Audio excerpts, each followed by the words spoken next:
From actually burning for a then record-breaking amount of time, to using a real live animal for a quite disturbing sequence. Each of these horror films weren't just frightening, my friends, they were occasionally very, very real. So I'm Gareth, this is What Culture Horror, and here are 10 horror movie scenes shot for real. Number 10, Kane Hoda was set on fire for real. Friday the 13th, Part 7, The New Blood. Nowadays, should a villainous character need to be set on fire during the events of a spooky movie, the average filmmaker will likely opt for digital flames. For starters, it's a lot safer than really burning an actor or stunt performer on camera, even when the crew are taking necessary precautions to keep everyone involved as protected as possible. CGI has also come an awful long way over the last few decades, and when done well, digital fire can now remarkably look just as authentic as an actual flame when done well. Back in 1988, however, with CGI still being in its early days as a filmmaking tool, the call was made to instead very much light Kane Hoda on fire when shooting one memorable moment in John Carl Buechler's Friday the 13th, Part 7, The New Blood. And not only was the Jason performer made to walk around whilst being engulfed in actual flames, he did so for a then record uninterrupted on-screen controlled burn of 44 seconds straight. That is impressive. The scene in question sees Jason being covered in the fire thanks to Tina Shepard's psychic powers. And knowing that Hoda is legitimately flailing around and burning here only makes the disturbing moment even more of an intense experience. But do you want to know why this scene is really impressive? Hoda decided to throw himself into this real and extremely dangerous stunt after nearly dying in a similar situation a few years before he went full Jason. That's a brave man right there. Number 9, Ashley Bell's backbends were real. The Last Exorcism. Watching the human body contort itself into some truly unnatural positions will forever leave audiences wincing in their seats. This has been achieved in a variety of ways on screen over the decades, with 2017's It actually mostly using CGI to produce the horrifying image of Pennywise unfolding itself out of a refrigerator, for example. And then you have Eli Roth's The Last Exorcist, a film that instead just opted to let Ashley Bell do her seriously unsettling thing when the cameras began to roll. With Belle playing Nell Margaret Sweetser, a woman who is seemingly possessed by a demon, the actor was able to actually use her talent for twisting her own frame into some freakish shapes to fully convince audiences her character's body had been well and truly taken over. When Nell is seen performing an insane and quite shocking backbend mid-exorcism, well that was all Belle. Those entirely inhuman neck twists? Again, no digital effects or makeup was needed here, with the actor executing all these moves for real on set, and thoroughly creeping out her castmates in the process. Now I want to know really quickly, what is the creepiest exorcism movie that you have ever seen in your life? Is it The Last Exorcism or something else? You let me know in the comment section down below. Number 8, the opening branding was done on someone for real, skin deep. Released back in 2004, low-budget horror comedy Skin Deep may not have gone down in history as one of the most celebrated pictures the genre has ever produced, but it definitely boasts one of the most unsettling opening shots that you will ever see. Before anyone is split in half by the metal-mouthed Surgeon General, the movie gets underway with an intro which just so happens to include the visual of someone's skin being branded with the letters S and D, you know, the initials of the title. But rather than pull off this shot with a prosthetic arm or by using some other form of movie magic, you know what director Gabriel Bartalos did? Hired someone from a fetishist site to have this intense act done to them for real. Yep, the ad apparently read human canvas wanted according to IMDb. Thankfully, the same couldn't be said for some of the other more unhinged sequences seen going down in this balmy ride of a movie, with gruesome moments like the brain's head gradually peeling open, for example, being the result of some quite surreal practical effects instead, hopefully. Number 7, real paranormal activity is seen on screen, The Village in the Woods. Another lesser-known horror picture here, and one that didn't actually intend to shoot a seemingly quite real moment when setting up for a scene.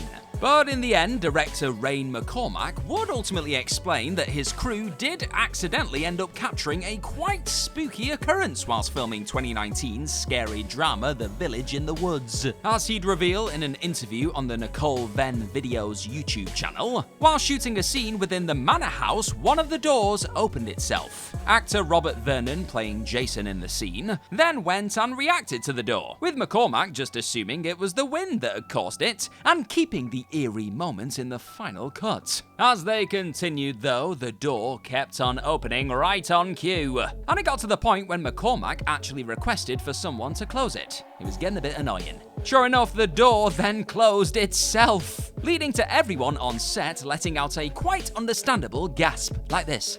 Was it all just a big old coincidence? Or did McCormack and co. actually unexpectedly film some real paranormal activity? Either way, that door definitely wasn't opened by any special effects, people. Very weird.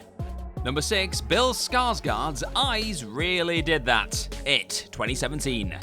This list has already mentioned one moment from the first chapter of Andy Muschietti's big screen adaptation of Stephen King's legendary 1986 horror novel, It. But while Bill Skarsgård's disturbing clown unfurling out of a fridge may have been a largely animated creation, that definitely wasn't the case for a few other quite freaky moments in the picture. At various points during his performance as the menacing alien creature in both It chapters, Skarsgård's eyes appear to have been digitally tinkered with to create the illusion of them moving off in different directions when the actor unleashed his horrible clownish smile. But as a spooked Chapter 2 star, Bill Hader would eventually find out for himself after asking how they achieved that effect for the first film. It turns out that Skarsgård needed absolutely no CG assistance at all. That was all him whenever he was intensely staring a hole through members of the Losers Club's heads. And it was an unsettling party trick that he seemingly wasn't afraid to pull out when he wasn't in the full clown makeup too.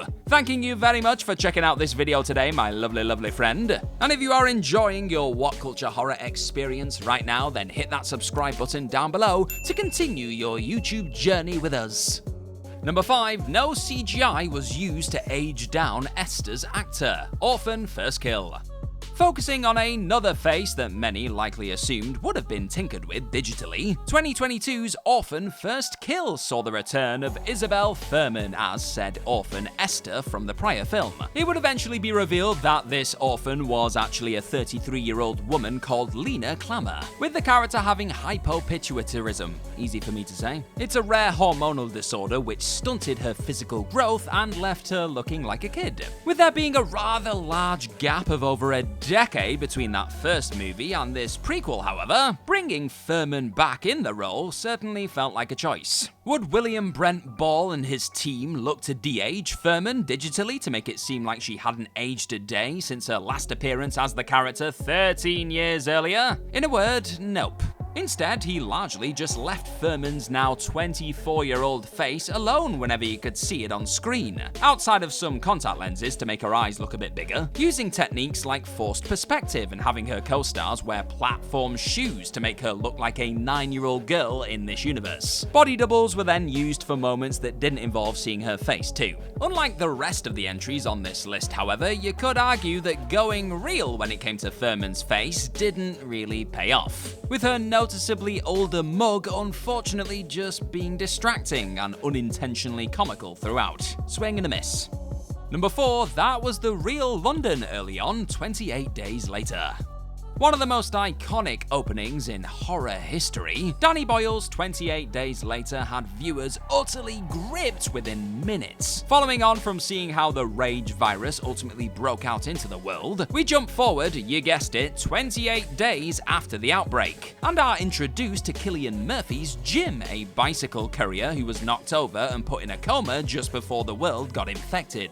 And it's those moments that see Jim wander around a largely abandoned city city of London, which have likely left many people assuming they were just watching some rather impressive CGI and green screen work, right? But this was anything but a digital creation, folks. Danny Boyle and co. had gotten up extra early and managed to shoot the biggest city in the United Kingdom at a time when it wasn't overflowing with tourists. Murphy would later recall to GQ people being asked to stop walking, and the set being swiftly dressed by the art department so they could get the all-important shots in the can, like him walking across a deserted Westminster Bridge, for example. Numerous small cameras were also used by the crew to ensure they had the footage they needed. And that was it. No fake backgrounds or sets, just a hard-working crew getting the job done in the early hours of the morning.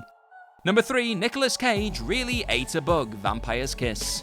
Yep, you heard that right. In a move that the actor himself has since admitted that he regrets, the great Nicolas Cage did very much chow down on a bug for real during the making of a movie. This scene from Robert Bierman's horror black comedy Vampire's Kiss involved Cage's Peter Lowe, a literary agent who believes he's turning into a blood-sucking creature, grabbing a cockroach and shoving it in his mouth. Not stopping there though, he then proceeds to eat the insect for real. There was no fake bug, and Cage did not suddenly spit out the creepy crawly at the end of the take. He fully committed to eating the little thing and has since noted that he would not be doing anything like that ever again. Weirdly enough, while Cage managed to avoid eating another insect during the making of his latest vampire film, Renfield, his co-star Nicholas Hoult was not so lucky. He ended up eating potato bugs, cockroaches, and crickets. Lovely.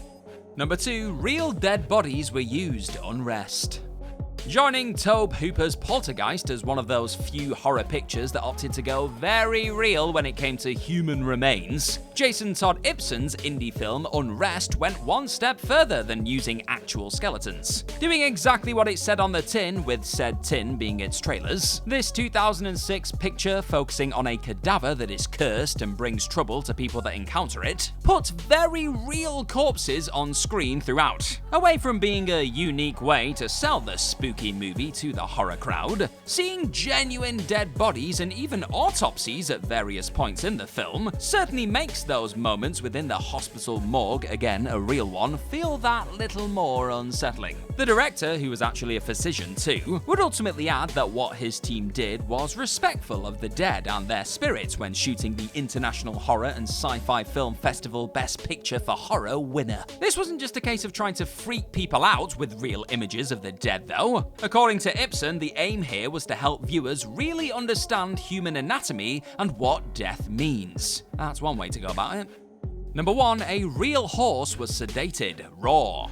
2016's Raw is a tale about a young vegetarian student going through her first year of veterinary school, with said girl eventually being made to eat a raw rabbit kidney and, well, getting quite the taste for it. Perhaps just as disturbing as the shots of Justine chowing down on raw chicken or her own arm, though, is a moment in the film involving the students watching a horse being sedated with ketamine in front of them. Practical effects or puppetry were not used to create this cold and clinical sequence either. This was an actual horse being very much sedated.